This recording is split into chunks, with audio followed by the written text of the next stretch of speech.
Joining us now is Mark Murphy, the editor from Providence Business News, and he's going to give us a preview of what's in the edition right now. Does Rhode Island, I'm reading right from the headline, have too many chambers of commerce? Well, it's a small state. Yeah, you decide for yourself. So there are 39 municipalities and there are 16 chambers of commerce. And there's 1.5 million people in the whole state.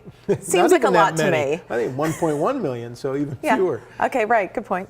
So I think the question we ask with the story is, with almost, you could say, a fractured voice, does it really have a big enough voice in this, this business have a large enough voice to really advocate for policies that matter to them?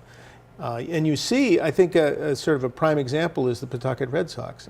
So you had maybe not other chambers actively opposing it, but they certainly, not all of them, were in favor of it. And I think that was a factor in the state, in the legislature sort of dragging its feet to the point where now Massachusetts came into the mix and they offered a whole lot more to the team.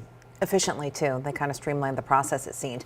This state gets a lot of criticism, too, because there's a lot of nonprofits doing a lot of good work, but there's a lot of nonprofits. So it's kind of this idea as well for a state our size. Right, and the Rhode Island Foundation has recognized that. So they have an entire effort to try to consolidate.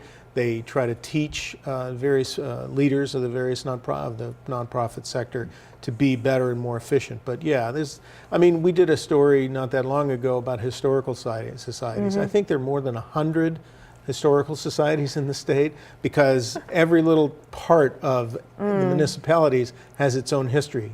Well, they think they do. Right. So, it's just kind of hard to imagine that. So maybe consolidating and collaborating might be better. Okay, fair point. So that's in this edition of the Providence Business News. And you just celebrated quite a few terrific women in business. Tell us about that. Well, it's a yearly program we do called Business Women. And we look at different sectors, and we also look at career achievers and mentors. And our career achiever is Molly Donahue McGee. And so she worked for about 2 decades at the NUWC, the Naval Undersea Warfare Center in Newport, and she was actually their CFO. People really didn't know this. I mean, a $1 billion enterprise, and she was the CFO.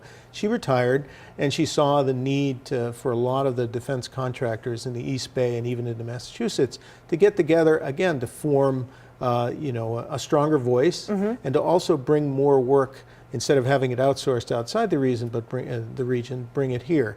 And so she formed the Southeastern New England Defense Industry Alliance, Synetia, for those who don't want to work that hard. Second career for her, too. Yeah, sort of. And so That's it started as all volunteer. Now it's got a budget of $1 million. That has 5 people working full time. Okay. They put on a lot of events. So it's she's done a lot and sort of outside of the limelight. So that's one of the things we like to do is to get people to expose them to the greater business community who deserve it. And nobody really retires, right, if you're an entrepreneur, I suppose. It's just in the blood.